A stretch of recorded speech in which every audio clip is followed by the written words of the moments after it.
All right. I wear many other hats, but also in my capacity this evening, I'll be comparing the evening, which means be helping it to move along smoothly, and also ensuring you all have a good time with smiles on your faces. Is that okay? Or would you rather I was just like, let's make it very boring. So what we're going to do next? Or would you rather have a good time? All right, that sounds good because that's what I do. You're gonna get one anyway. I'm also the creative apprentice working alongside a great man who you'll hear a bit more from. But right now, I'm gonna get out of the way and I'm gonna hand over to the director. Please give a round, a warm up. Not yet. Who was that? Premature clapping. We'll deal with that. See your GP. Please give a round of applause. Warm applause. Please welcome, as she comes to the stage, the director of Urban Voice, Sarah Lister.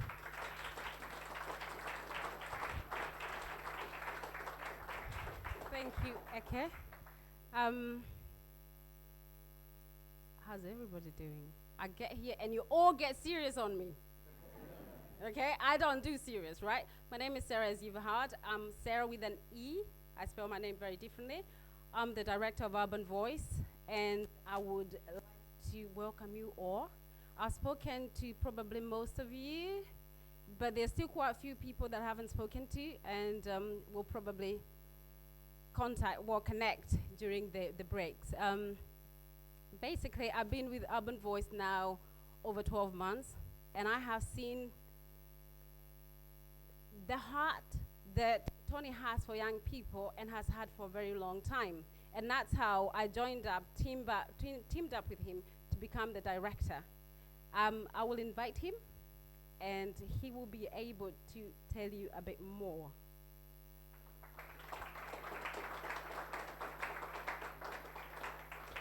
Thank you so much, Sarah. Good evening, everyone. How are we doing? Good evening. Okay, nice to see so many faces. As Sarah and the team, I think they put together a wonderful evening for you. I think we should give all of the young people who participated a round of applause.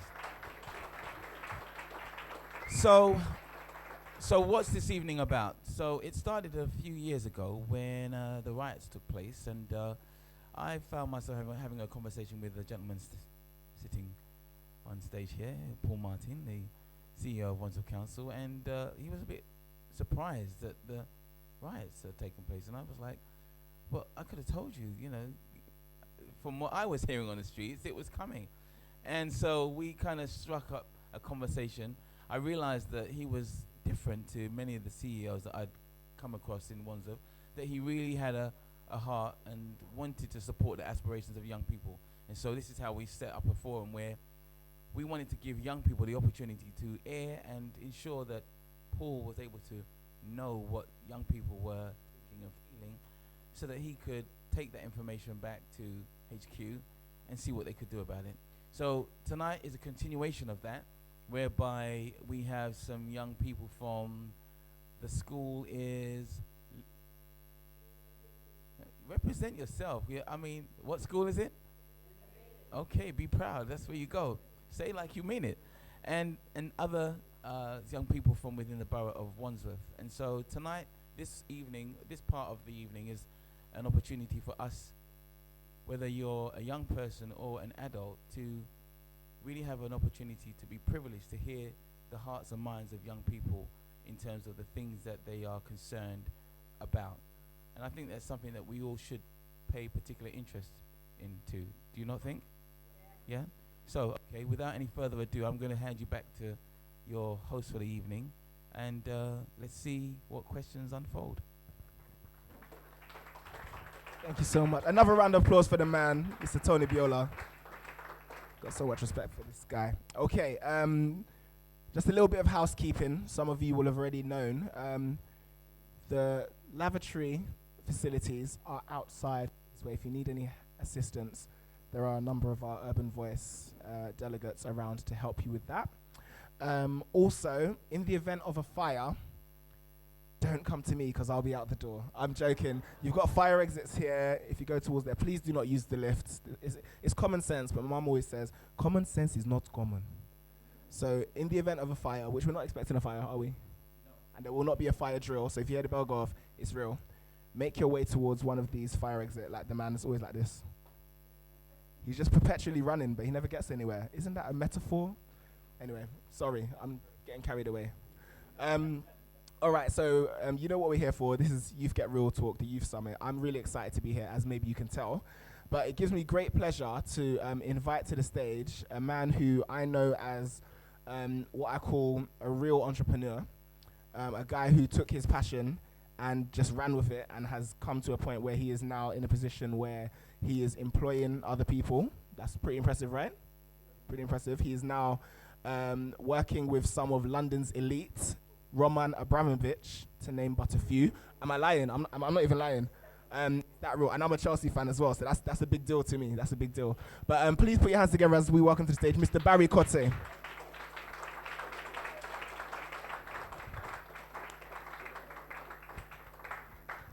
Okay. Youth Get Real. As you can tell, I'm quite an energetic guy, but I like a lot of call and response. So I want you to feel the energy too. So what I'm going to say is, I'm going to say it's about to get, and then I need you to just say real. Can you do that?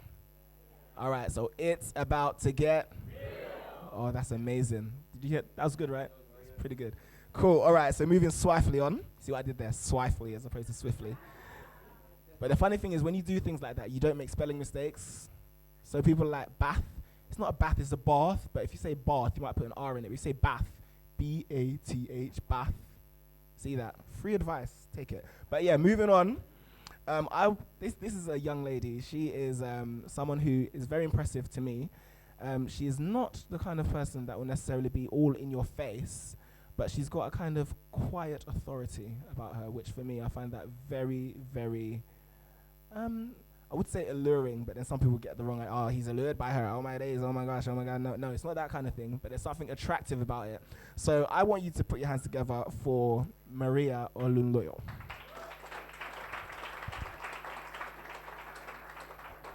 Okay, good stuff. I'm glad I'm still seeing smiles on faces. This is good news.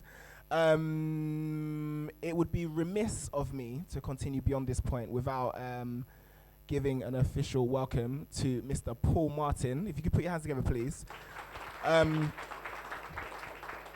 Sir, we really appreciate you being here tonight. We don't take it lightly. We realize that it's a commitment and a sacrifice that you've made, and we want to honor that and show you that that is not something that we think of as yeah, as Nigerians would say. You know what? When something is just yeah. We don't think that you being here is yeah. We think it's We think he's here. Oh, CEO Paul Martin is here. That's what, so it's not yeah. You can clap for that. It's Right, let's again a bit of energy. So we're gonna try that. So it's not, but it's okay. So try it again. It's not. It's. You guys have all just earned your honorary Nigerian badge today. Give yourselves a round of applause again. Okay. All right, so now I have a tendency of getting a bit carried away and going off on a tangent. So if I do that, just like Tony, just like, okay, bring it back. You guys say it too. Okay, just practice that. Say, okay, bring it back. Cool. So you got that. If I just go off on a tangent, start talking about the fields in Asia, just like, okay, no, bring it back, bruv. It's not about that tonight. Cool. So without further ado, I would like to commence with the questions. Is that all right? Fantastic. So are we familiar with who is on the stage? No. Who said no? Show your hand. Who said no? Why? But I introduced each and every single one of them. See me after class. You weren't paying attention. This is Mr. Tony Biola. This is CEO Paul Martin. This is Barry Cotte, and this is Maria Olunloyo. Did I say that correctly, Maria? Olunloyo? You have to say it like you mean it. Now, are we familiar with who's on the stage? Fantastic. Can we commence with the questioning? All right. Now, how I want to run this, like I said, I like a lot of interaction. So I have a set of questions here that have been devised from questions we've received from various young people. Some of you might recognize questions, but they've also been kind of amalgamated in such a way that they'll be a bit more holistic in the reach that they kind of cover. Does that make sense? So I'm going to begin with the first one, and we're going to kind of direct it. I think if we go along the panel, maybe if anyone particularly wants to take it, that's how we'll go. So the first one is, I'm going to direct it to you, Mr. Paul Martin, if that's okay. How much influence does local government have on national policy regarding education, specifically things like the decision to put a cap on exam resits? Okay, well, this is the first time I've spoken, so forgive me. Is it all right if I just say how pleased I am to be here? That's fine, it's yeah. a fantastic thing.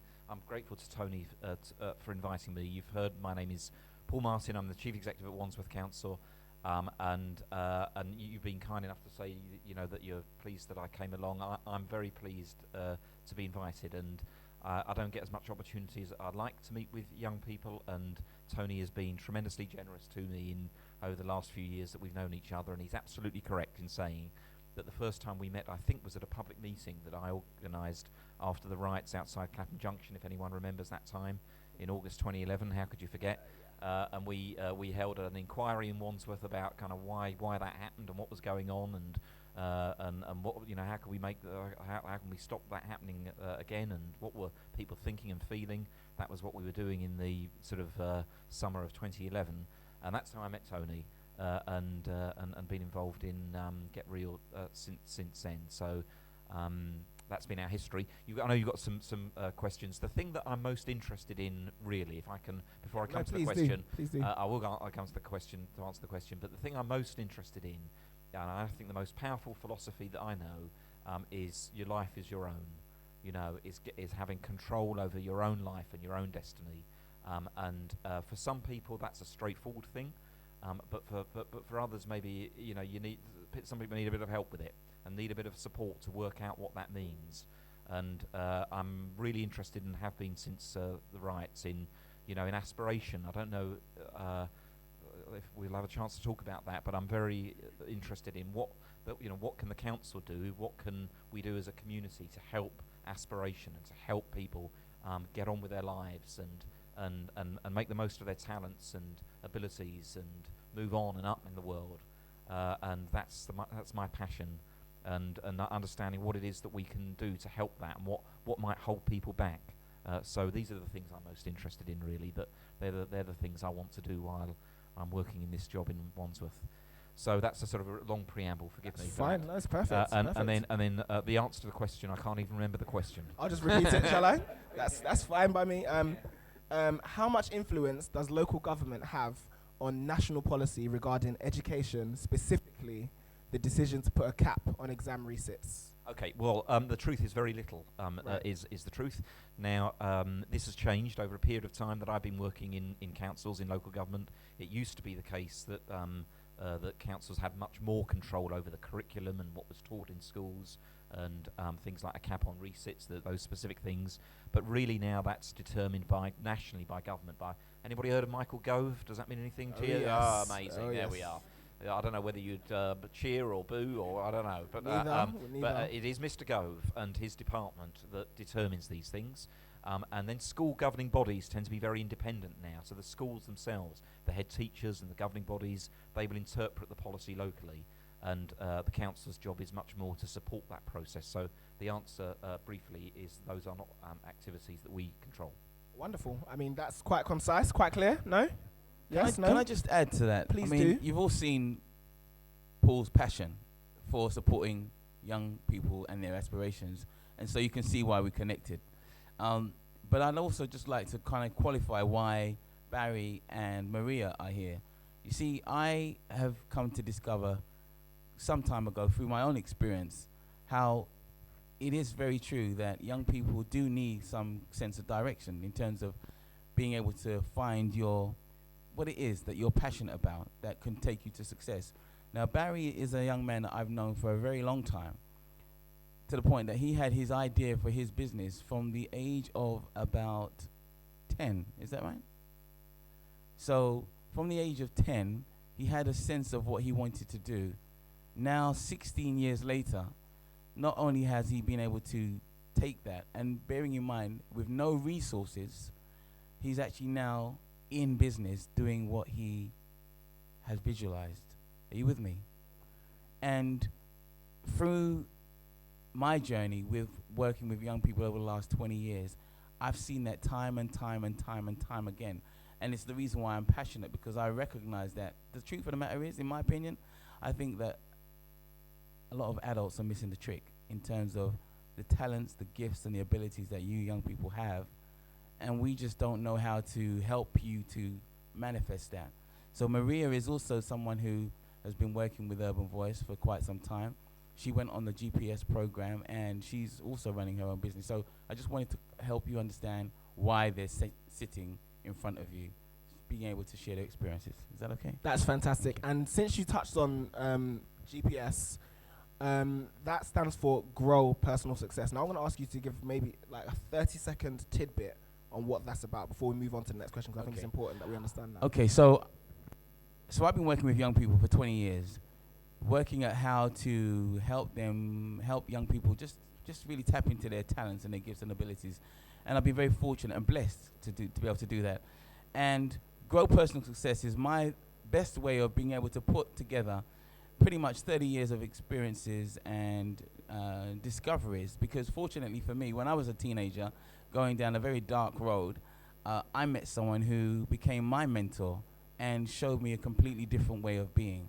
And so I've been so grateful and indebted in a sense that I've pretty much dedicated 20 years to doing that. And in the book, I'm able to demonstrate with real life experiences that success is something that we all want. Is that right? Okay. The problem is, depending on where you're at, what does that mean? So if you're 13 and you're in school and someone drives up with a hired car, they don't even know it, own it, and they've got a few 50-pound notes, which happened to one of my students, that young person can think that that person who's pulled up in the car is successful and find themselves in no time doing drugs. Do you understand? Because they want, that's what they consider to be success. So we have to first of all define what success means. And my mentor put it to me like this. He said it consists of three things. Number one, doing what you are passionate about. Number two, doing that which honors you. And number three, doing that which brings positivity to others. Who can resonate with that as a definition of success? Yeah. So that's really what GPS is about, i.e. that success is something that you identify for yourself, and then you spend your time growing that success. It's not something you can just go and, you have to spend time and labor and grow it. Wonderful. Does that make sense to everyone so far? Cool. Now what I'm going to do, I'm going to take a little detour from just going through the questions. Does anyone have a question or a comment based on something that's already been said? Because I want this to be as interactive as possible, and I want you guys to remain engaged through the entirety of the evening. So does anyone have? Fantastic. I'm going to come over to the back because I saw the hand. Okay, now before you begin speaking, if you could just say your name and, yeah, your question. My name is Precious. My question is for Tony, and it's how easy was it for you to start your business, and did you find were you faced with any challenges along the way? Yeah, I'm going to give you the short version because the long version is in the book, but I call it my great experiment, because my mentor shared certain principles for success with me, which when I started my business, I had no resources, no money, no resources, just a vision. And I've been able to demonstrate and prove, just as Barry has done, and very many other students that have worked with Urban Voice, that actually the most important thing that you need to start a business is a vision, a purpose. Why do you want to start the business? Is it just for money, or is there a deeper reason why you want to start that business? And if it's linked to your passion, as was shared with a meeting I had with the head of Apple UK, that when you are passionate about something, and when your business is aligned to your passion, it's not hard. And when it's not hard, it means that you can spend more time doing it because you're passionate. You do it anyway. Does that make sense? So I don't know if Barry wants to comment on his experience, because you were cleaning cars from about 9 or so. Or Paul, do you want to make a comment? I mean, I agree with what you said, but then I'll pass the mic on Barry. That gives you a chance to think about what you're going to say. I agree with that. And what Tony's reminded me of is in an earlier job I had, I went through a sort of process. I was sort of interviewing about 90 staff who were working for me at that time, and I asked each of them if they enjoyed their work. And then the idea was I was going to give them a bit of feedback about how they were doing in their jobs. And this is a very simple thing I learned, but what I discovered was the people who said that they enjoyed the jobs, I was always about to say to them, actually, you're really good at it. And the people who said that they didn't enjoy it, that they were frustrated and bored or whatever it was, they're the ones where there might have been a problem with their performance. So it's a very kind of simple lesson, but it's important to me is that I do very much agree with Tony that if you go where your passion is and your enthusiasm, and that can be in lots of different directions, we're all different in that way, but the likelihood is if you do what you enjoy, the chances are you're going to be good at it, I think. And it's a simple thing, but I've always found that to be true. Good evening, everybody. I think I've been introduced already. I just want to touch on briefly what Tony said about having a vision. Like Tony, I started with absolutely nothing, with just an idea and determination. But luckily for me, I had a good support network from my family, my extended family, which obviously includes Tony.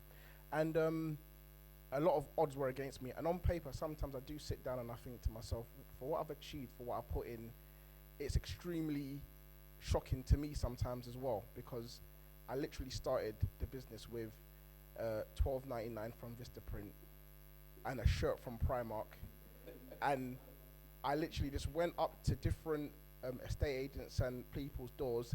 Literally, I know it sounds like a violin sub story, but that's how it started, with a shirt and a set of business cards. So my passion and my vision is basically what sold it to the people that managed to give me a bit of work, and it kind of spiraled on from there.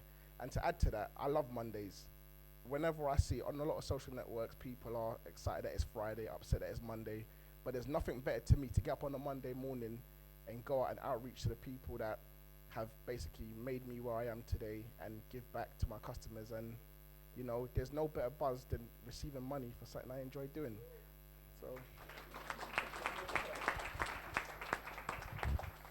And just to add to this, imagine Barry had a situation where he was giving his service, and he got to a point where his customers were saying to him that he needed to increase his prices. How many people have that experience? You're laughing, but it was actually true. That is a good problem to have. And the point is, and here's the thing that I really want young people to understand. We're living in a new time. It's not about having a job. It isn't. It's about what value are you bringing? What service are you going to be bringing? So in Barry's case, because the way this guy cleans cars, it's just ridiculous. You know, he will just take it there to the nth degree. His customers, some of them were saying, look, for the kind of quality service that you're giving us, you need to charge us more. Am I mistaken? Right. So my point being that when you're passionate about something, it comes through. People see that. And that's what makes you stand apart. So I had a meeting with the head of Apple UK, and he gave me the scenario where two people came for a job interview. One was passionate about computers, and one was just, wanted a job because they've done a degree and all the rest of it. And he asked me the question, who do you think I would choose? And I said, well, maybe you'd give the guy who's qualified. And he was like, no, just making the point that Paul's made. The person who is passionate is the person that would get the job every time, because in his industry, he was saying that the industry moves so quickly that the person who has just a degree, no, they need to know, what are you bringing to the company? Am I making sense? Yeah. So don't necessarily just think about you want to have a good job. And that's what I talk about in the book. What is it that you're really talented about? What's your natural gift? What's your natural ability? If you can identify that and then begin to grow that, you shine out, you stand out, and that's how you get appointments that perhaps others struggle to achieve. Fantastic. I wanna shift the conversation a little bit down the panel towards Maria, because I have a question here. But what I want to do, I want to kind of tailor it in such a way that allows you to bring in a bit of your story. Fantastic. If everyone can take that opportunity to make sure their phones are on silent, not violent. I was gonna say vibrate, and then I thought silent, and it came out violent. I'm not even sorry. It happens. Tongue-tied, whatever. But yeah, please make sure your phones are on vibrate or silent. Thank you. Or it might get violent. I'm joking. It's funny we talk about violence, because the next question is, and in the format that it will be directed to Mr. Martin, would be, with all the efforts being made to engage with disaffected and marginalised youth within our borough, specifically, because if we do it across the whole of London, that's just, yeah. So within Wandsworth, the question would be, what are you or what is the council doing to ensure that those young people who who do toe the line, so those who are not out smacking up grannies and robbing Primark and all of these kind of things and selling drugs and all these other kind of things that, on films, like on programs like Top Boy. Who saw Top Boy on Channel 4? That's kind of glamorized in the media. Sorry for the sake of the cameras. Top Boy is a drama that starred Ashley Walters, also known as Asher D, formerly of So Solid Crew, and there was lots of criminal activity going on in terms of selling drugs and bringing young people into the drugs trade. That's Top Boy. Check it out. 4OD. Can I do that? I don't know. If it's not, we cut it out. So my thing is, what's happening to the guys who are like, you know what? I just want to go to school. I just want to read a book. I just want to not stab people. How about that? How about if I want to not stab people? How about that? Do I get a free trip to Alton Towers because I want to not stab people, as opposed to younger killer Merker man who's like, yo, man stabbed 20 man yesterday and man's going Alton Towers, done, no, still, man will stab some people there too. So that's the question in a roundabout way.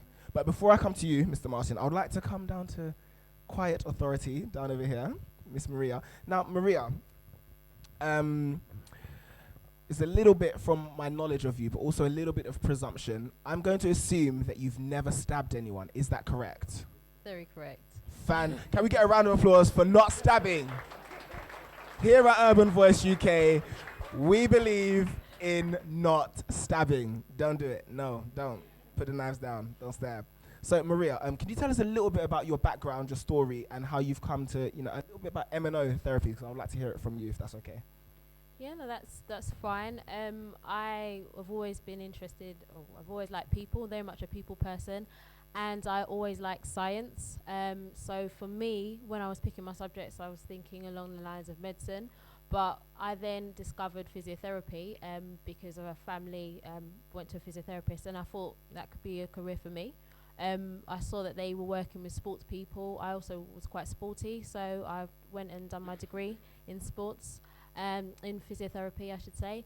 Worked for the NHS for a little while, but while I was there, I kind of realised that I wanted my career to take a different direction. And as much as the NHS is a fantastic organisation to work for, I got good grounding in it, I realised that I wanted to do something different. So I kind of stepped out and decided that I was going to start my own business. And you know what? You just touched on so many different things there in terms of, so you picked your subjects, you haven't stabbed people, so you were just kind of going, she hasn't stabbed anyone, guys. Now, this is, yeah, you can clap again. It's okay. We never get tired of not stabbing. We don't. We really don't. And that's not to make you feel bad if you have stabbed people. Just don't do it again. Does that make sense? Does that make sense? I'm going to bring it back. Sorry. Thank you, Tweo. Thank you. So the point of it is, Mr. Martin, Maria is an example of the kind of young person I'm talking about. Someone who has, I just want to succeed in life. I just want to, go the paths that are laid out for me and do well. And it turned out that she turned around and said, you know what, maybe this is not the path I want to go down. Maybe I can forge my own path to success. Maybe I need a GPS. See what I did there? So, Mr. Martin, I'm going to ask the mic to come down towards you. So in terms of the young people who do toe the line, who aren't out stabbing and killing and breaking and etc., what is the council doing to ensure that they don't end up forgotten? Okay, these are really good questions. So I want to say thanks for, somebody in the audience here, or maybe a couple of people for devised the question, and these are very interesting and challenging questions. I think the first thing to say is that it's important that we remember that the numbers of young people who do the bad stuff that you talk about are very, very small. And so I guess that's an important thing to say at the outset, that too often we talk about young people like they're a problem, or like most young people or many young people are engaged in activities that they shouldn't be, when actually that's very small numbers of young people. And that's important that we don't, it's a message to adults really, and to people like, other people like me in official jobs, that we don't ever sort of caricature, a whole group of people of a certain age in behaving in a certain way, because we know in Wandsworth that's not the case. So anyway, it is true that we do quite a lot of work in targeted work at those people who are involved in gang and youth violence. We've got gang and youth violence programs. I don't know if anyone here has had any involvement in those programs, but we do that work very intensively with those young people who need that support. But answer to the question, there's a lot of other support we give to all young people through what we would call universal provision. So universal provision open to everybody. Am I talking to a Wandsworth audience here generally? Are we talking to Wandsworth young people? Do we know the DVAS Centre here, the DVAS Club? Would that mean anything to anyone here? We've got a lot of youth clubs in Wandsworth, and we run youth work through youth clubs, and you'll always be close to one if you're in Wandsworth. We've got the leisure centres, sports facilities, libraries. So we do a lot of stuff for young people in addition to extended activities within schools. But there are more things that we're doing since the riots. So since the sort of August 2011 riots, we've particularly identified the 16 to 24 group. I don't know how many people are in that age range, but up to 16 we do quite a lot. Councils do quite a lot. Wandsworth Council does quite a lot. 16 to 24, much less. Young adults. And a lot of the people who were on the streets outside Clapham Junction on August the 11th, August the 9th, I think it was, 2011. A lot of those people were 16 to 24. Nearly all were, actually. The overwhelming majority were in that age range. So we need to think more about that 16 to 24 age range. We're setting up mentoring programs. We're concentrating on particular estates, so particularly the Winstanley York Road estate. Don't know how many people know Winstanley York Road here, and Roehampton, actually, another part of Wandsworth, some of the poorer parts of Wandsworth.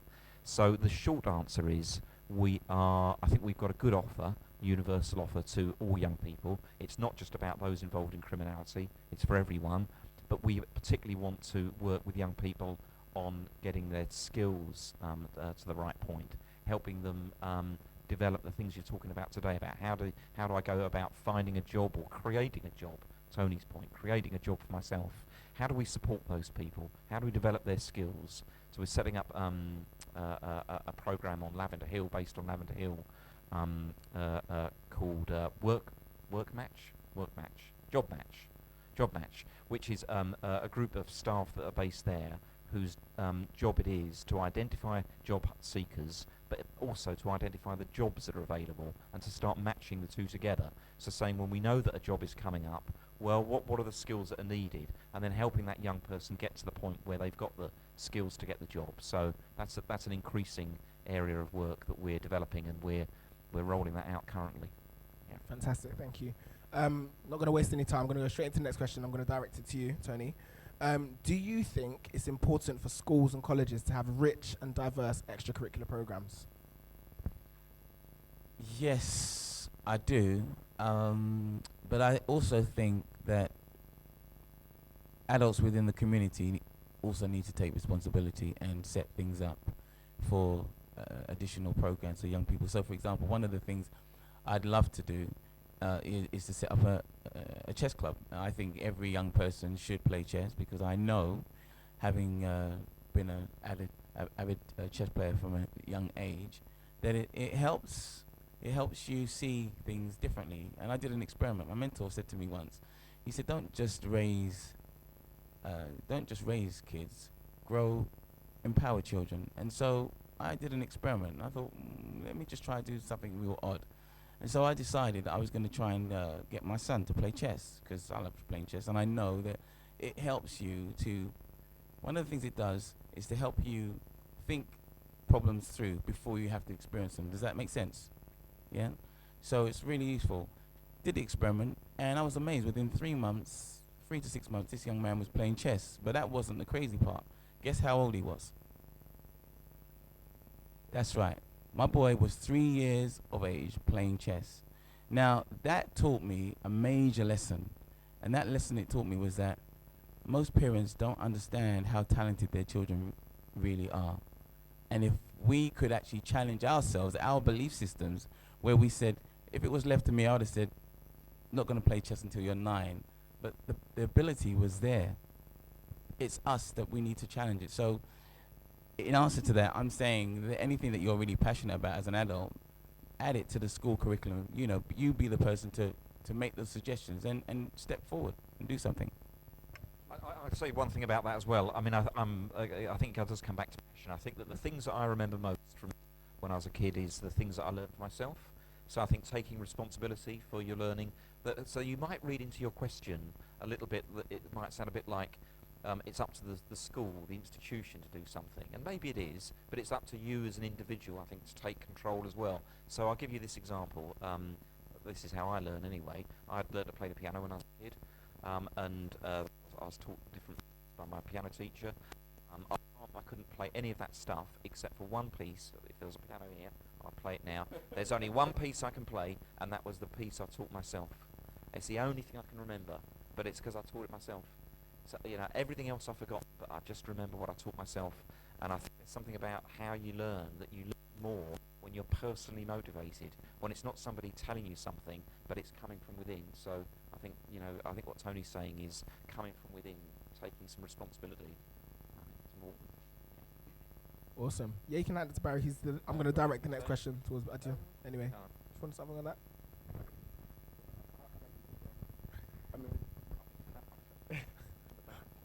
We're against stabbing. No stabbing, please, CEO. Even if you're stabbing yourself. It definitely wasn't me. Like, whoa. CEO stabbed. Right. Like, whoa. We do not want that problem. Right. I'm not too old, so it wasn't too long. I was at school. Actually, do you know what? It was.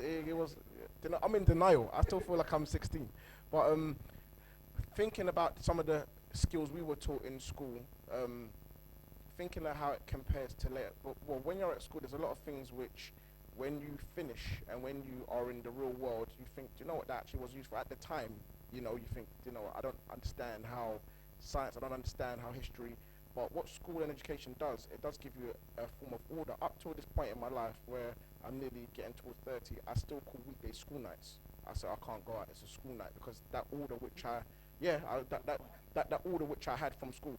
However, I do feel that there's more activities which will elevate young people's minds a bit more that can be implemented towards school. So I think the age which we've come in, whereby computers and stuff, when I was in school, I think the internet was just about kicking off in computers. Right now, things are a lot more advanced. So I think there's a lot of things that, we can implement to kind of engage young people a bit more, so their minds are a bit more engaged. Because there were a few activities when I was at school, but I was quite a motivated person anyway. So come 3:30, I'd still be there. Sometimes I'd leave school and the cleaners would be hoovering around us because there was a few stuff. But I would say I can safely say I was an exception. So I think more curricular activities, I don't know, I think a lot of young people are interested in music, are interested in, more hands-on stuff. And I think in our society, I was speaking to a friend yesterday, I think that our generation, or the younger generation, the whole having a trade and doing stuff with your hands is slowly being lost through social networks and through computers. We used to play out. We used to go, have playing out clothes, have a football, and looking at I've got young members in my family that are ranging from 3 years old till about 14, and when I sit down and look at things that interest them, it's not the thing that I was excited to have a bike. That was my mecca, to own a bicycle and go out and ride to Battersea Park. That was like a voyage. So again, I think if schools can bring back that, not just through sports and music, because not everyone wants to be a sports person, not everyone wants to be a musician. So I think, there is, scope to implement a lot more different activities and see what young people like and, implement it, and then, hopefully we can engage young minds a bit better. Amazing. Yeah.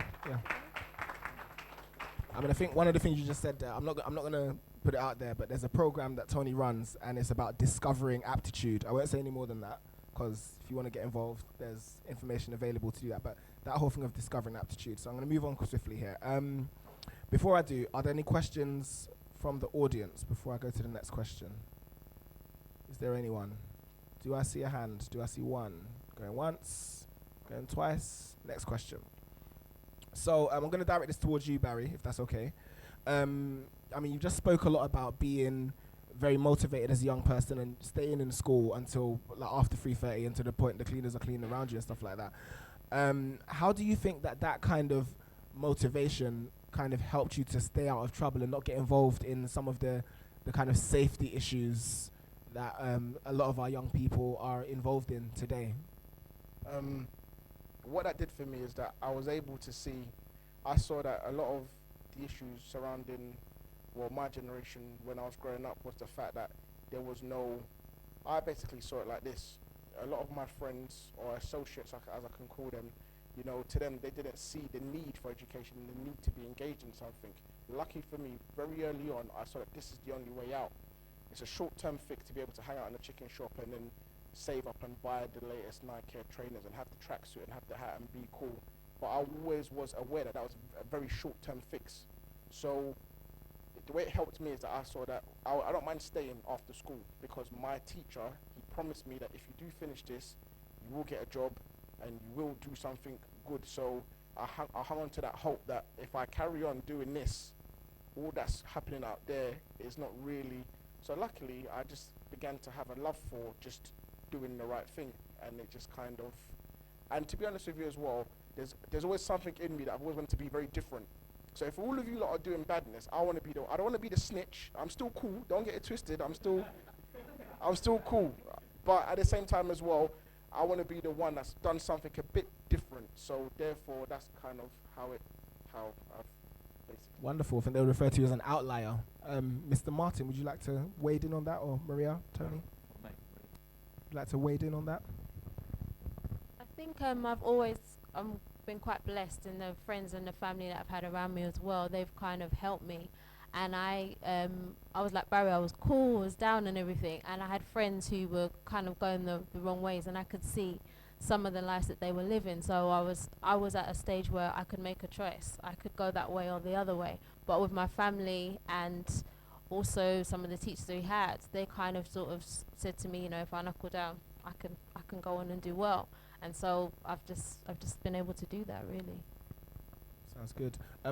Tony, would you like to drop in on that? And then I wanted to pass the same question to Paul, if that's okay, with an additional caveat. Okay, sure. I mean, I just like to add one thing to Barry's story, because I know that in addition to him wanting to be different, he also had a support network, and he also had a mentor. And I've come to realize that how many young people here have a mentor? Put your hand up. Right. See, it's what I'm saying.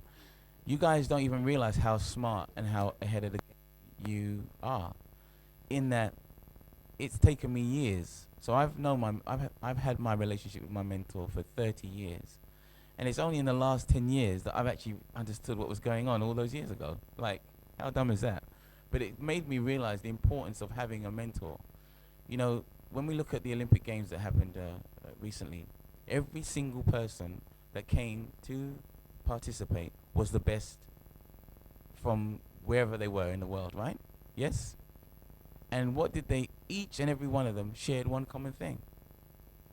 They had a coach or a mentor or a coach, yeah? So what it's made me realize is that if you really want to, as an individual, be the very best that you can be, you would benefit from having a coach or a mentor, someone who you know is in your corner, that wants the best for you, but someone who can stretch you. And I witnessed that when I saw my son as an athlete training, where he would say that he can't run round the lap 3 or 4 more times, but his coach would make him do what he said he couldn't do. Do you see my point? That there's talents and there's abilities and there's gifts inside of each and every one of us that we actually need or could benefit from someone stretching us.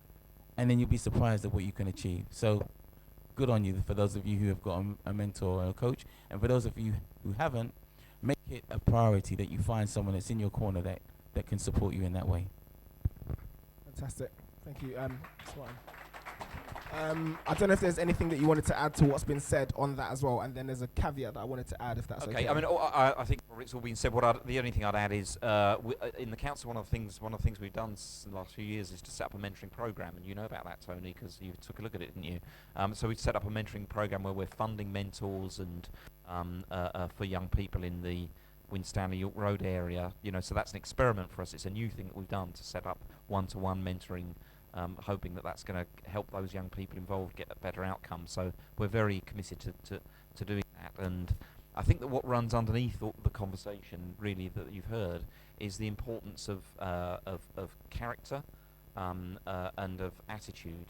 I think these things are really important. We tend to think we often think other things are important, like how much money you've got, or the clothes you're wearing, or whatever it is, the car you're driving. But actually, character and attitude, I think, are really important. And something I've tried to do, and I still do as a habit, a bit like Tony's mentor, is I'm kind of constantly posing questions to myself, thinking about self-reflection, you might say, self-reflection, thinking about what I'm doing, whether I'm doing the right thing, whether I'm doing the right thing for me, for my values and what I believe in, and being self-critical about that. So not just living your life, but thinking about, really thinking consciously about the choices that you're making and the things that you're doing. I think it's something I've tried to do, and having a mentor is a good thing to do, because a mentor draws that out. A good mentor will ask questions, kind of basis of mentoring, really, isn't it? So not to tell you stuff, but to ask you things, and that's it.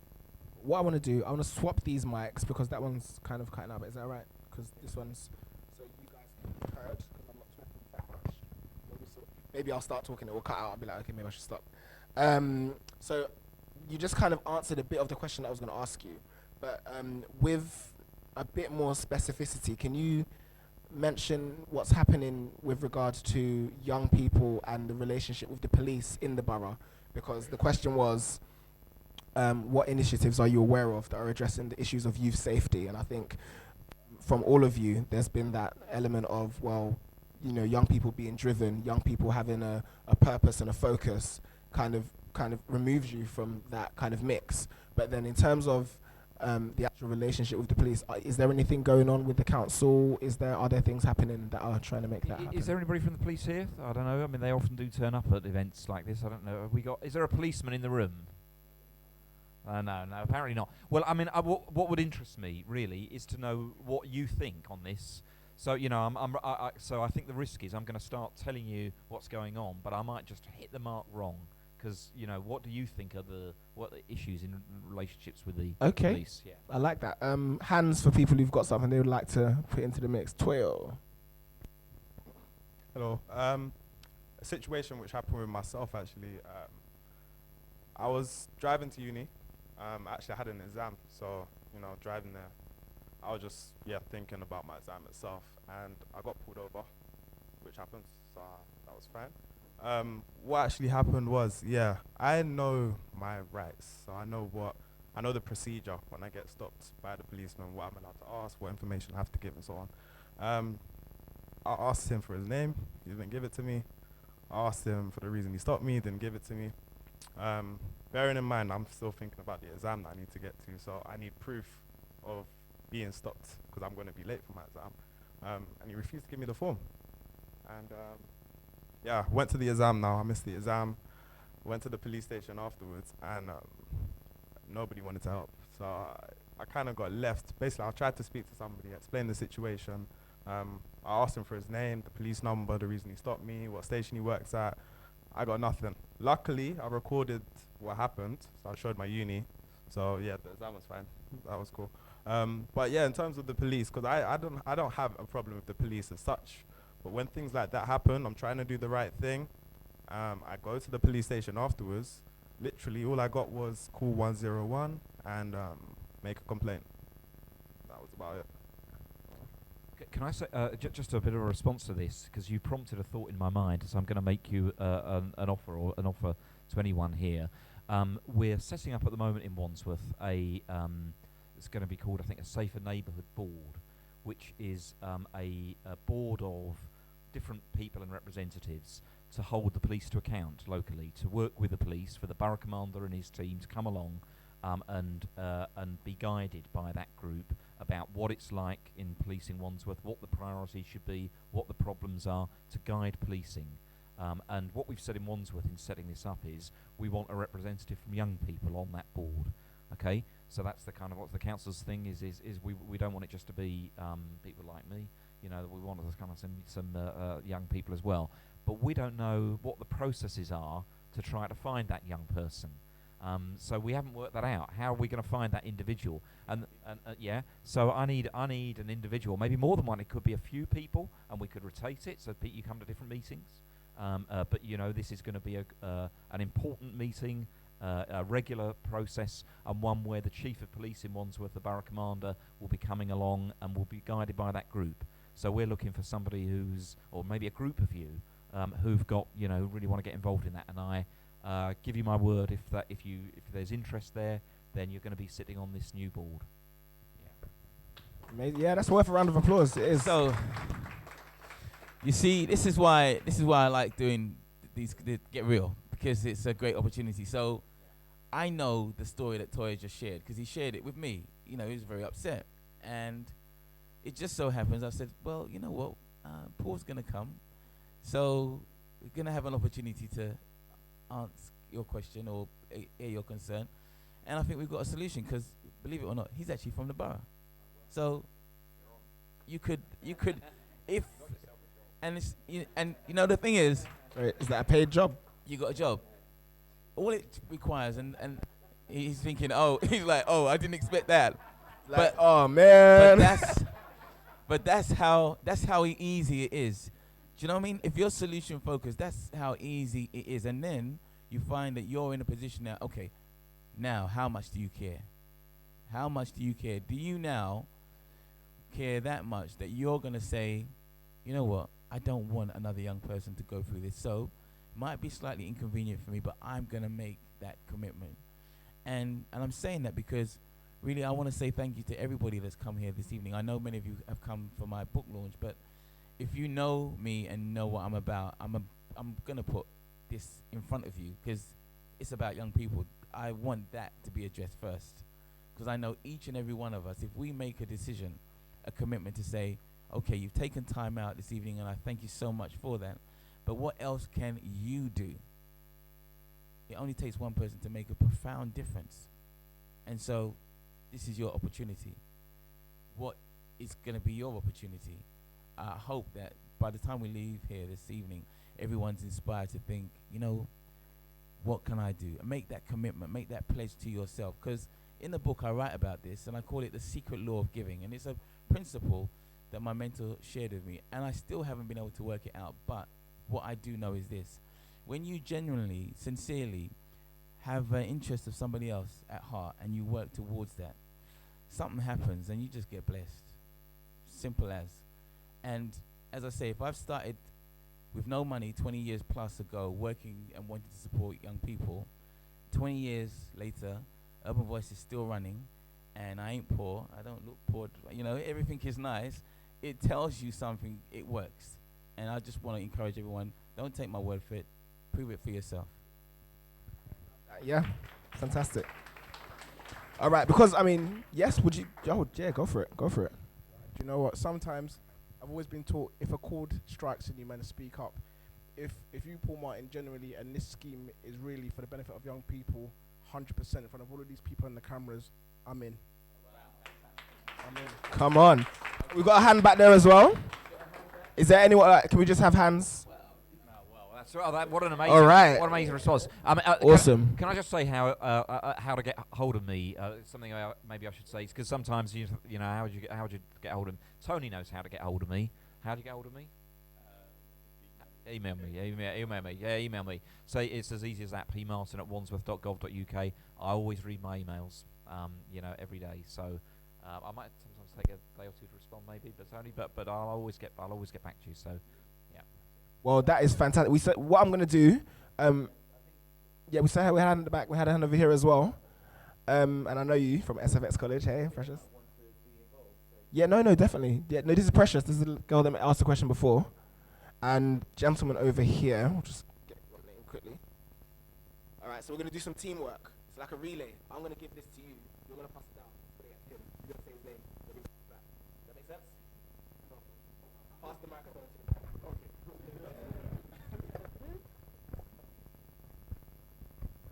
Hi, my name is Alika. My suggestion was in regards to the police question. Basically, I work with young advisors, and we're based in Southwark, but we're also kind of basically through the whole of Britain. And we did a training for police where we were teaching them how to do search to make sure that basically they can see it from a young person's perspective. I will be more than happy to try and organize something in where we can actually do the training for the police in Wandsworth. Secondly, I was going to say, the police used to do something called, I believe it was like police cadets, I wanted to do Royal Air Force, so I do a lot of engineering. I've done my 4-year apprenticeship, and that's my ultimate goal, to do it in the RAF. But during one of my times, I was working with the Army cadets, and that's how I found out about the police cadet thing. But I'm finding out that nowadays, a lot of young people don't know about it. There's a lot of benefits that come from actually people working as a police officer. There's a lot of like extra perks that they get for that job. But because the young people don't know about it, they don't know about these schemes, it kind of comes across that it's not, like for starters, it comes across that it's not existent, but it also comes across that the police are not for young people.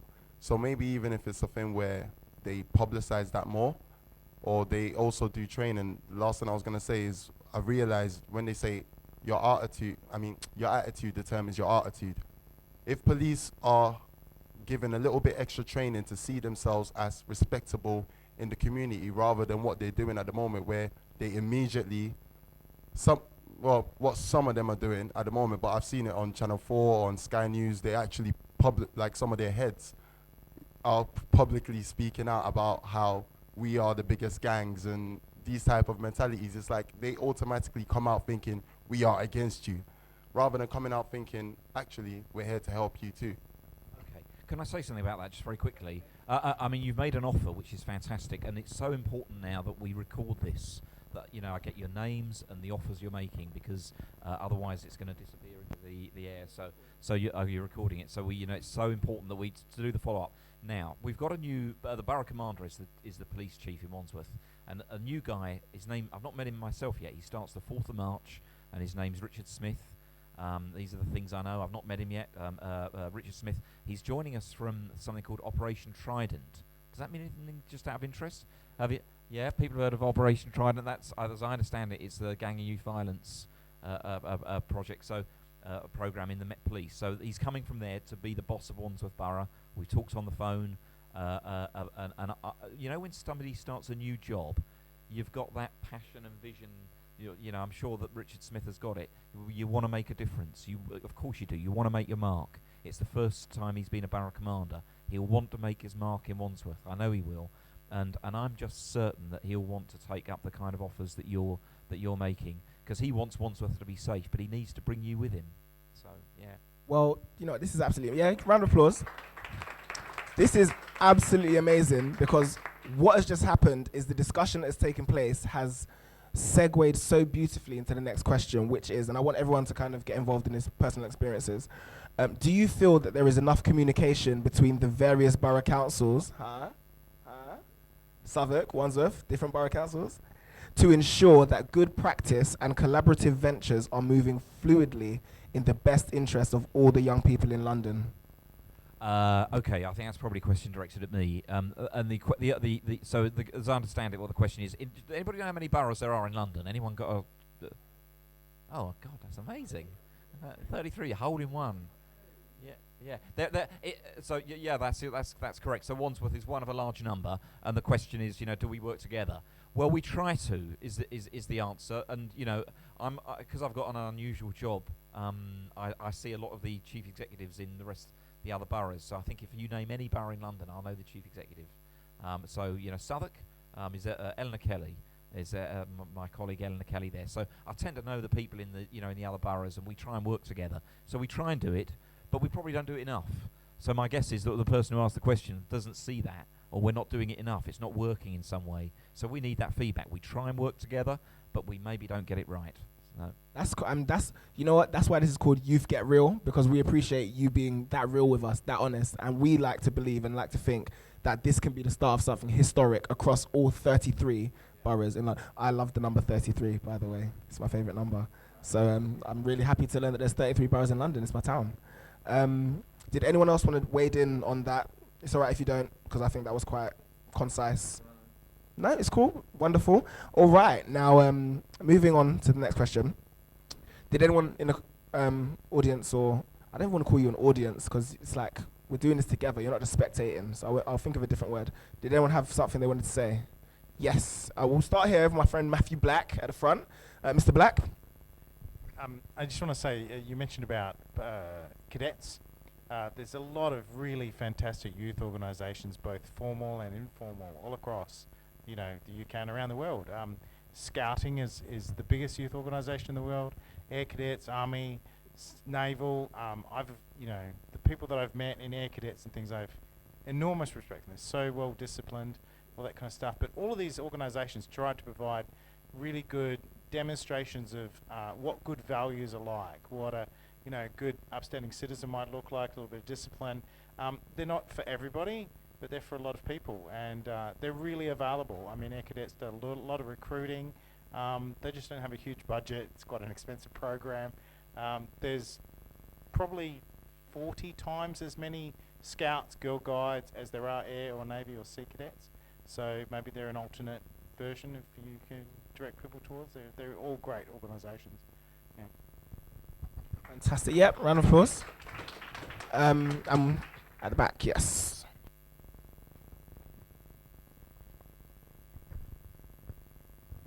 Yeah, I'm aware that in this country there's like a wide gap between the rich and the poor, and that not enough, I think, is being done to like increase social mobility. So like moving up classes, working class to middle class.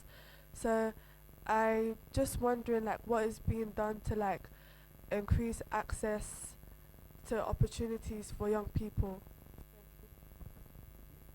Good question. Do you want to dive right now? You're so right. I mean, the question is an incredibly important one. That there's growing inequality. The inequality is real and it's growing, and it's very obvious in London. And London has the most stark divergence between great wealth and poverty, and you see it particularly in housing. Is perhaps the most obvious thing. And so my answer to you is that this is something that occupies the minds of the council a great deal. It's a big problem, and anything that we do is going to be inadequate for the challenge, I think, is the truth of it. So we can do, and we will do, a whole load of things, but it's almost certainly not going to be enough. What are we doing? Well, I think the most important thing in terms of inequality is work. That's the key to it. So I think that employment, entrepreneurship, which maybe you're going to talk about later, but being engaged in work is the most important thing in addressing that problem of an unequal society, because partly because I think a life on welfare, we know from the changes that are taking place, is not much of a life, and with the welfare cap and so on, it may well get even more difficult than it has been. So work is the key to it, and employment. And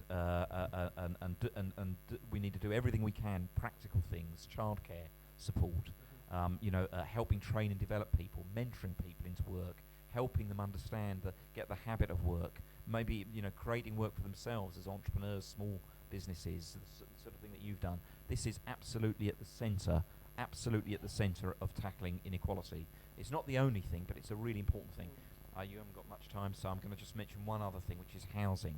Housing is a massive challenge for us in Wandsworth and in London. The costs of housing, and in the past, so if we, has anybody heard of Right to Buy? Does that mean anything here? Yeah, Right to Buy. So people who've been around a while will know that the council was very keen, and is still keen, on Right to Buy. So this, you're in a council home, you're a council home tenant, you get the right to buy your home at a discount, and we enormously support that and promote it, and we want, because that's actually quite a good way, has been a good way of tackling inequality, because you get to buy the house at a discount, and then you've got your own home, you've got equity in capital, you can sell the house and move on somewhere else. So this has been really good, but it's a lot of people have already sold. So in a lot of the council estates now, they're actually often private rented now. So the people who bought them have now moved out, and they're letting them out to tenants. But those people, those tenants now, they're private tenants. They haven't got a right to buy. They're on 1-year leases. I don't know how much you know about the private rented sector, but it tends to be 1-year leases, and you don't get, it's expensive. The rent's expensive, and house prices are so high. They look unaffordable to most people. So we're looking at these things, and if I just give you a couple of practical ideas to give you the sort of thing that we're thinking about. Everyone's got a right to a decent home. So how are we going to manage to do that with prices so high? One idea is we need to develop a better private rented sector offer, by which I mean most landlords for of private tenants. They're amateur landlords. They're people who've got maybe 1 or 2 properties as investments. They may not be great landlords. They may, and the chances are you've only got security for a year. We want to develop private rented estates that's really good quality housing with repairs and maintenance and management on site. So they're good quality apartments and houses, but maybe they're not owned, but they're as good as home ownership because the quality is good. And instead of having a year's lease and you might get chucked out, you might have a 5-year, a 10-year lease. Now, gentleman here mentioned Southwark Council. They've done good things on this in Elephant and Castle. So we're talking to the councils that already done this. Elephant and Castle's one, the Olympic Village in East London's another. So we're looking at these things for Wandsworth. The other thing that we need to look at more is how we help people into home ownership. I don't know if people have heard about shared ownership. So the idea then is you might buy a bit of a house and rent an element of it. That might help you get into home ownership. That helps with capital. We're looking at very small homes that can be good starter homes, pocket homes they're often called. So to cut a long story short, work is the key and housing is the challenge, I think. Yeah. Awesome. Got a hand over here. Pointing to it like I don't need to take the mic to it,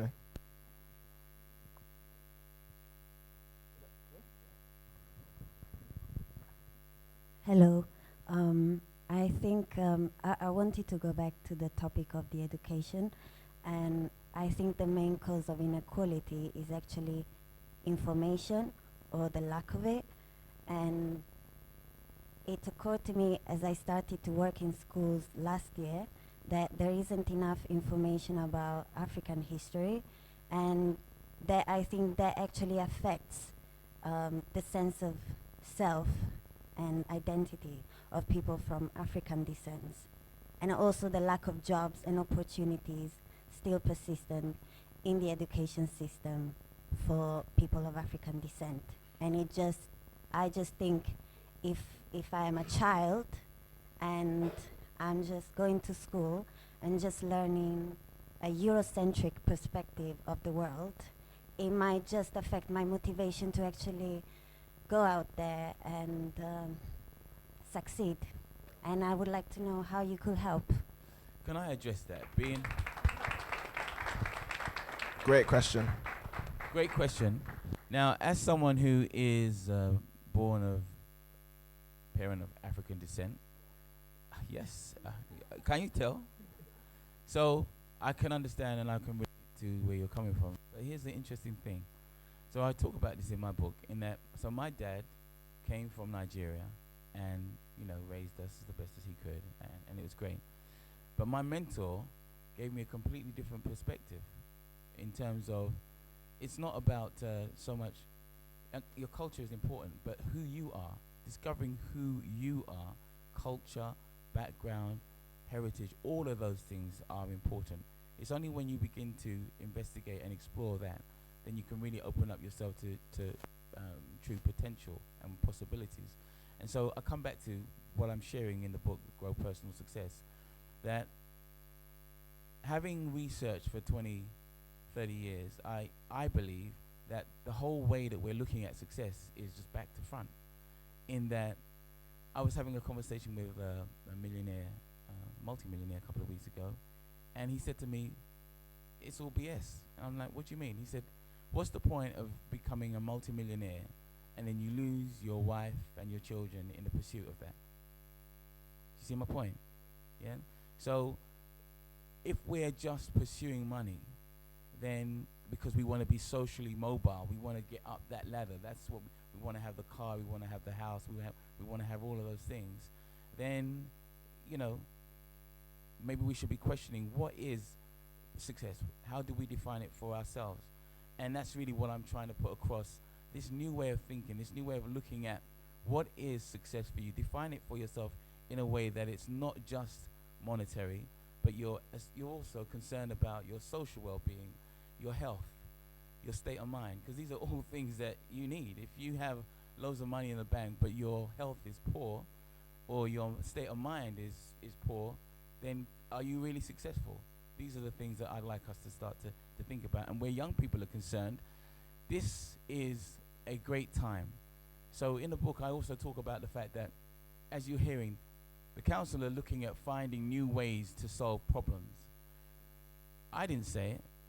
Richard Branson said the way that he sees that the world being transformed is for people like you and I to identify a problem, something that you're really passionate about, a problem that you're really passionate about, and then find a solution to it. The world will pay you dearly for that. And it's not just what I'm saying, this is what he said.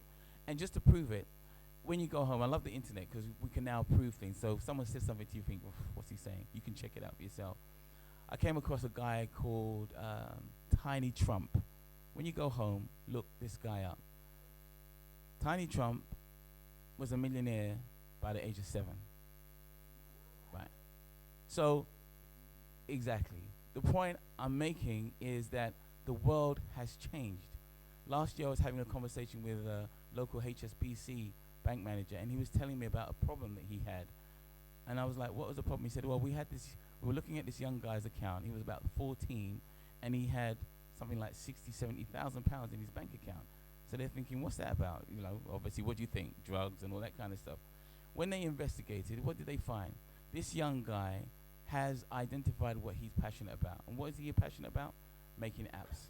He had been making apps from the age of 12 and doing business, selling his apps to people, companies around the world. He don't want to go to college and do a degree. He's already found what he wants to do and what he's passionate about. The problem that the bank had is that what age do you have to be before you can set up a business account? Something like 16 or so. Well, in fact, we have a special guest from NatWest, so you can tell us. What age do you have to be? 18, right? So imagine that there's young people who are making big money doing what they're passionate about, and because the world has changed, the banking system has a problem, doesn't know how to accommodate. So my thing to you is, I come back to it, find out what you're passionate about, and if you don't know, then perhaps you might want to pick up the book and it might give you some pointers. But find out what you're passionate about and find this problem that you feel so strongly about that you want to be the person who can bring a solution. As I said, the world will pay you dearly for it.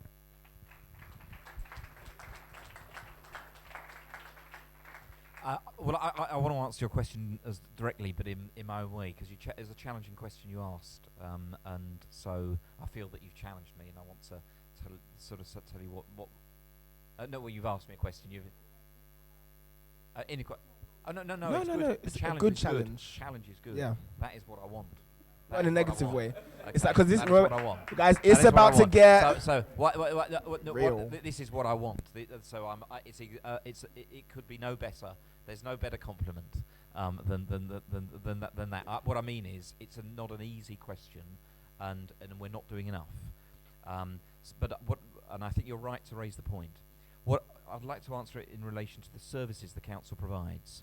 So our job in the council is to serve the residents of Wandsworth in the diversity of the residents of Wandsworth, to understand what the community needs are and to respond.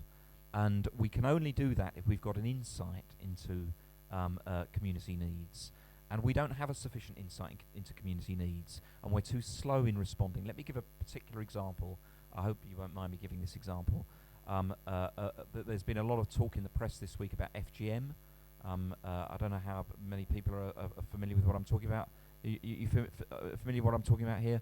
Female genital mutilation. You know, there's been a lot of stuff in the newspapers about it. It's a big problem. It's a problem in Wandsworth as well. So we know this is a problem in Wandsworth of abuse of young girls, but we lack insight into it because we lack insight into the community that particularly is involved. And we have now responsibility in the council for public health. That is for the health and well-being of people, for the health and well-being, which your question actually touched on, because you're talking about the health and well-being of communities and self-esteem and engagement in history and traditions and what that means. We've got a director of public health called Huda Al-Sharifi, and she only joined the council last April, and she and her team, with their public health responsibilities, are looking at these issues, like the one that I mentioned of female genital mutilation. How can we go about dealing with this issue? What about education and informing and understanding what those community needs are? So we've got to get a whole lot better about that. And I think you're absolutely right that the diversity of Wandsworth needs to be reflected in the services that we provide, and probably we don't do well enough on that at the moment. I want to give you a chance to come back if you want to.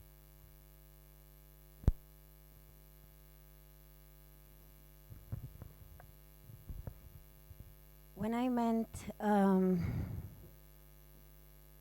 when I was talking about information, I was talking about portraying African people in a positive image, not to just talk about problems. Like, it's like if I come from Italy, and okay, there are a lot of stories on the papers about pedophiles in England, and the first topic that I raise is, oh, okay, let's talk about how we can erase pedophilia from England. And it just doesn't look good, yeah?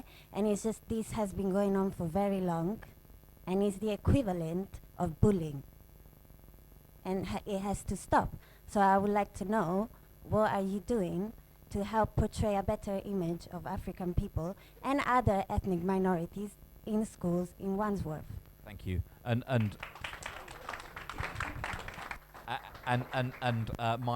my answer to you is what we need is your help in doing that.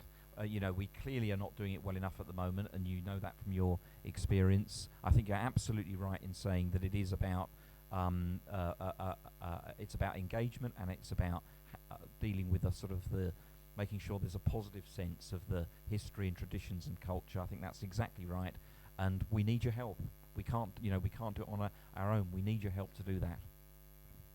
And I think that's a very honest answer, and I appreciate that. We've come close to the. Oh, was that a hand, Mr. Black? Hundreds. I don't know if anyone else. The question was, how many languages are spoken in Wandsworth? But by me, only one.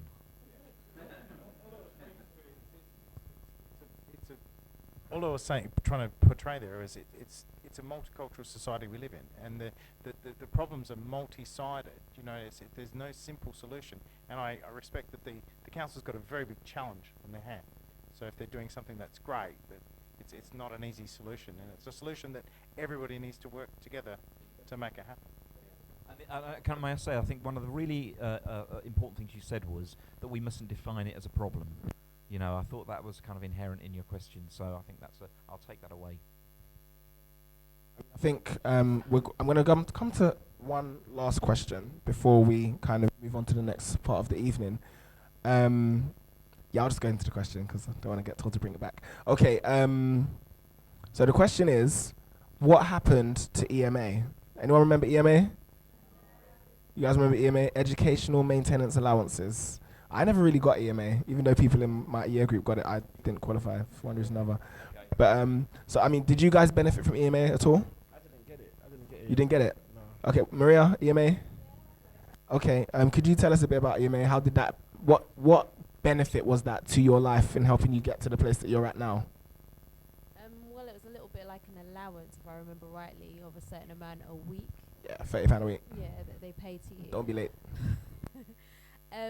And basically that was helpful to go towards like buying stuff for college, I think it was at that time, and all of that sort of thing. So that was helpful for me while I was looking to kind of like get a job, because I then got a part-time job, so that was good.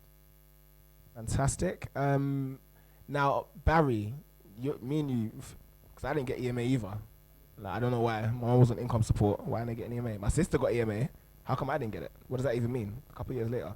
Barry, your experience, EMA? I didn't get EMA, unfortunately. But what I did do, instead of getting EMA, I brought a rag and a bucket from this is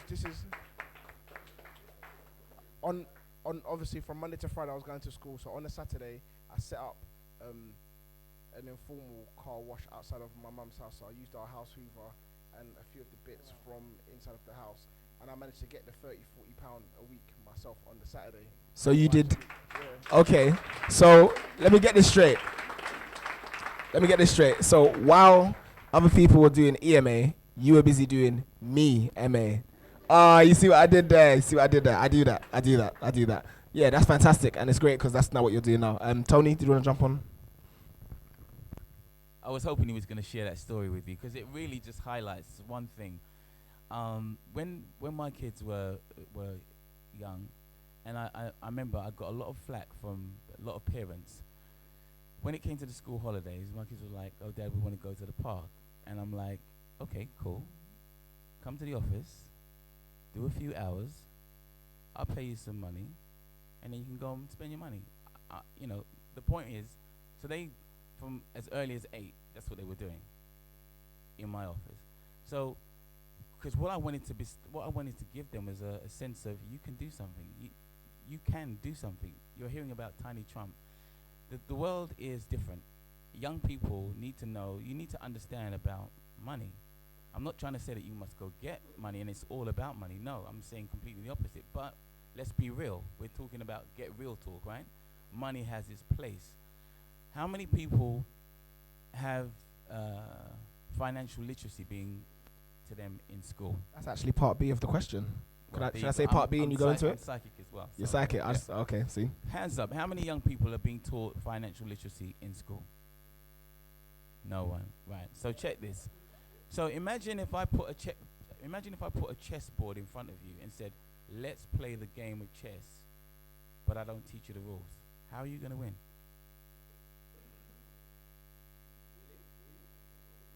Do you see the point I'm making? All right, let's just say you figure it out.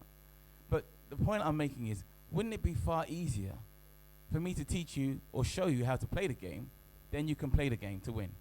Does that make sense? Yeah? So we live in a world where money is important, yet we're not being taught financial literacy. It's not working, in my opinion. So I engaged in that scenario to teach my children the value of money at an early age so they could appreciate it and respect it. And they have done that and kept it up and maintained themselves. By the time my son was 12, he was turning over £500 a month whilst going to school, doing his own business on the side because he understood about money. So my point is, I keep saying that young people are the most important, valuable asset that this country has. It's about us as the adults knowing how to engage in and showing you as a young person what talents that you have, what gifts you have, what abilities you have. Because one thing I have seen, once you are able to identify that as a young person, you become unstoppable. By the time my kids were 12, 13, I couldn't keep up with them in terms of the things that they were doing. My daughter had written her first book by the age of 21, set up her own business and a recording deal, and it's just like, wow. I'm not saying that to impress you because it's been a journey for me of self-discovery that makes me really passionate about wanting to make a difference and showing young people that you can do this. This is probably the best time to be a young person because there is so much opportunities out there for you. Wonderful. I don't know if any of the panelists had anything that they wanted to say just in closing because we're coming to the wrapping up part of this section. Yeah, if you could keep it as brief as possible, that would be really fantastic. It's to do with financial literacy. You can say whatever you want. We're wrapping up. Because we're wrapping up, yeah. Yeah, yeah. Basically, I think quickly, I think financial literacy for young people is very important. I think some of the most mistakes I've made in my life has been through lack of financial literacy. When you're at school, then you finish, then you go to Abbey National, they give you your first student account, then you learn something about something called an overdraft. All of these things, if there was education about sometimes when I see my student loan statement, I think to myself, so I had £12,000. I didn't go away to uni. I'll be honest with you, I didn't go away to uni. What did I do with the money? The truth is, how many books did I buy with that money? I can count the books. How many books did I read with that money? So the point I'm trying to make is that we've got so much opportunity in terms of the overdraft. I'll tell you what I did with my student loan. I remember the day when I went to the cash point and I checked and the money was in there. I drove straight to the car parts shop and I bought a lower suspension kit for my car. That's what I did with my student loan. That's the first thing I did, and a set of alloy wheels. So the point I'm trying to, I'm being real. So the point I'm trying to make is that the amount of opportunity that we have as young people disposable to us, if we just are basically just channeled in the right direction, us as young people can do great things. Like if I channeled my, as sensible as I am, look at the silly mistakes which I've done during the summer. I mean, so, you know, if we can basically, if there can be some sort of education about how to manage your finances as a young person, you know, I don't think that we'll have a generation of successful young people, you know. Overdraft, to me, it's free. I've got no money, but I can still take money out. To me, that was great. That wasn't, but it's not. The reality is, it's not. You're learning from a young age how to get into debt, which is not the way to start your life. So basically, I think, I don't know if somebody here can help, but if we can implement some sort of how to manage money, real life skills, not just, you know, this is a real issue, you know, and we see it with our parents, you know, 2, 3, 4 credit cards. If maybe they had an education about how to manage their money, they can pass it on to us and to them, and then hopefully all this recession stuff can now, maybe in years to come, never happen again. So that's basically my... Awesome. Maria? I just kind of like to add that, you know, in schools you're taught English, you're taught maths, and you need to be taught about money. Even as an entrepreneur, when I set up my business, I went to the Prince's Trust and I got a loan, and I have to budget how I use that loan because I need to pay it back. If I don't have any money skills, I will waste that loan. I will have no way to pay back if my business doesn't go well. So I need to manage my money. It's so important. A lot of the time when we see, like Barry was saying, families where, you know, mum and dad haven't got no money, kids haven't got no money, everybody's in debt, generations of people not working. If we don't teach money in schools now, it's going to be a huge problem in 10 years' time or so. Real talk. So these are our closing remarks, aren't Yes, they? they So are. and I'd like just to make a more general comment, which is to say you're kind of looking at us, but what looks like someone wants to ask a question. So let me pause and give them a chance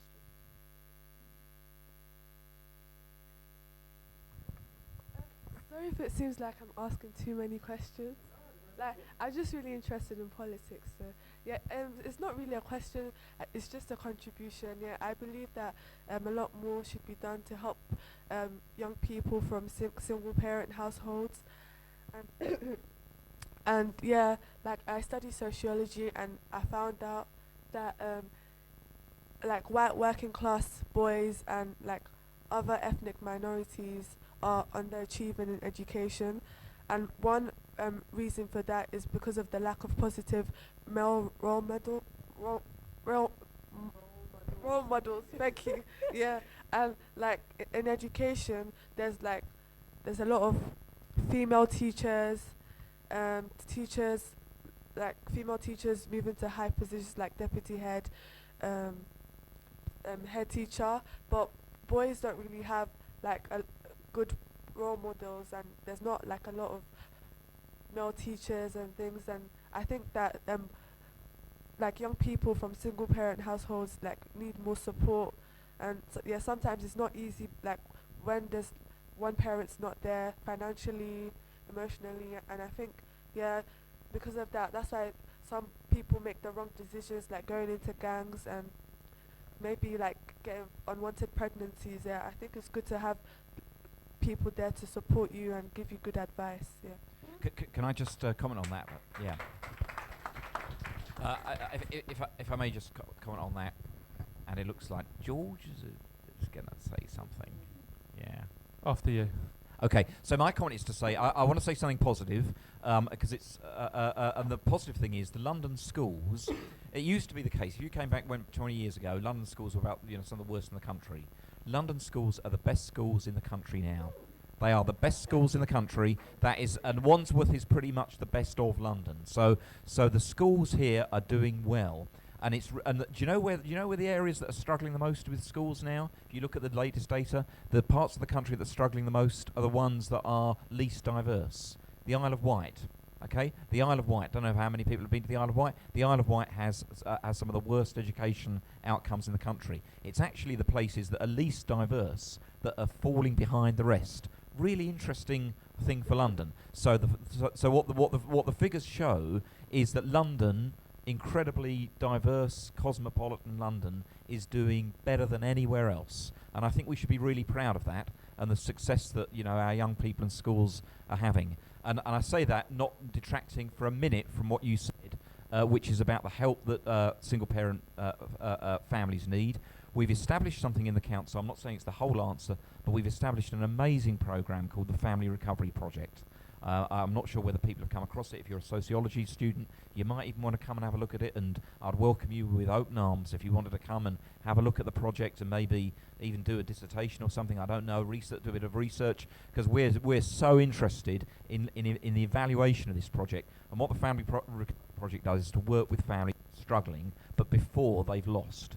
So we identify those families that are, well, let's say the kids aren't going to school, maybe there's truanting, there might be antisocial behaviour. There's a variety of indicators we use, maybe substance abuse, alcohol, drug abuse, and we work intensively with those families, really intensively in their homes. So it's a big agenda for us. So I wanted to say that in response to your question, and more generally I'd say you're looking at us.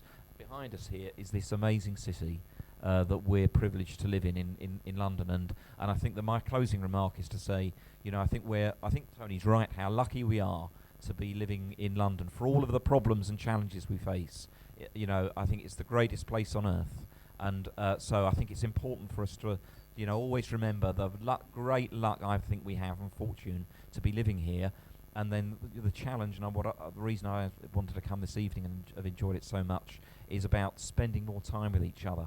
You know, spending more time understanding one another and our perspectives, and that helps me enormously from the council to sort of work out what it is we've got to do next. What are the things that we're not doing well enough? And you've helped me, you know, with that no end. Thank you. It's not myself.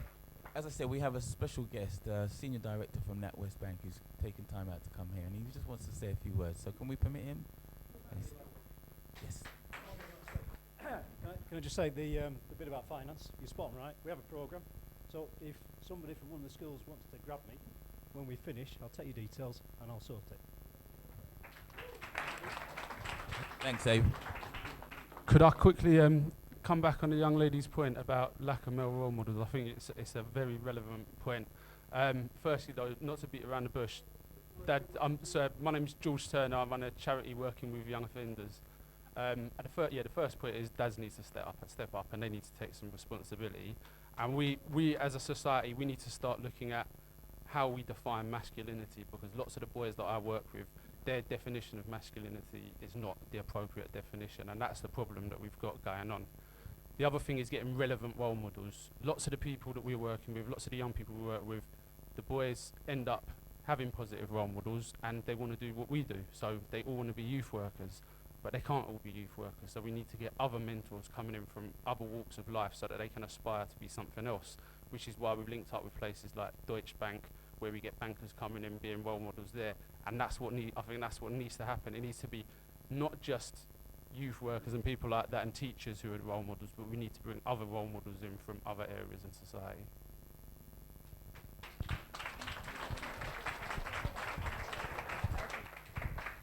So the closing remark I'd like to make is I totally hear where you're coming from, and I still think it is down to each and every one of us has an opportunity to make a difference. So 20 or so years ago, when I found myself destitute, lost everything I had, including access to my children, I talk about it in the book, I realized later on that was probably one of the best things that ever happened to me, because it allowed me to find out what was really important to me. And I realized that my children was important to me. And so I set about addressing that issue. And so I can understand where you're coming from, because I raised 2 children as a single parent. So I've been there, done it, and I know how it feels like. And guess what? I'm a guy. We're not even designed to do that sort of stuff, yeah? And that's the truth. However, I think if each and every one of us really find what is important to us and recognize that it's not going to be easy if you want to make a difference. It's not. So when I was raising my children, was I thinking about who's going to help me? No. What I focused on was what was important to me and how could I make a difference? How could I, as George said, how can I be different from a lot of the guys who are waste guys who are not stepping up to the plate? I demonstrated something different, and each and every one of us can do that. Is it going to be easy? No. But when you understand what's important to you, and when you focus on your value system, what is really important to you, then it gives you the strength and the ability to be able to stand and withstand all kinds of trials and tribulations. Does that make sense to anyone? So again, my closing remarks would be, it is an exciting time. Young people, do not let anyone fool you about how difficult and how challenging it is. Be inspired. Find people that you are inspired by. Resonate. Stay in tune with them, and figure out how you can make a difference, because each and every one of us can. Fantastic. Wow. Has anyone been edified and built up by this discussion that we've had? Yeah? So I want you to give a fantastic round of applause for our wonderful panelists, Maria, Barry, Mr. Paul Martin, and Tony Biola, please. Thank you. Can I just say one last thing? I'd like you really please to put your hands together for all of the Urban Voice team, the young people. The whole idea was, I was like, look, you guys put it together, you do the research, and I think that they've done a fantastic job. And I'd like to thank you, because 20 years ago, when I started out, people were laughing at the idea of wanting to support young people. Now, you've all taken time out to invest in conversation, as Paul said, getting to know our different perspectives and seeing how we can learn from each other. So I'd like you to give yourselves a round of applause. Round of applause for yourselves, Urban Voice team. Thank you very much. So we're gonna take a break. Paul has to jet out, and I will say, this guy is serious. He actually cancelled his annual leave to be with us today. What? He doesn't. Say, he wouldn't let me- but so You did what? I know he didn't really want me chatting his business like that, but I'm saying that just to demonstrate to young people that, guess what? There are people out there that do care. Yeah? Don't let anyone tell you otherwise. Be the best that you can. So we're going to take a break, and then after that, I'm going to then talk about the GPS book in more detail. All right. Cool. Thank you very much. Thank you so much. So we're going to have a break. Now, guys, have you got a smartphone? Smartphone, iPhone, Galaxy? If you are, we need you to get on Twitter and start shouting out urbanvoiceuk.com, Wandsworth Youth Summit,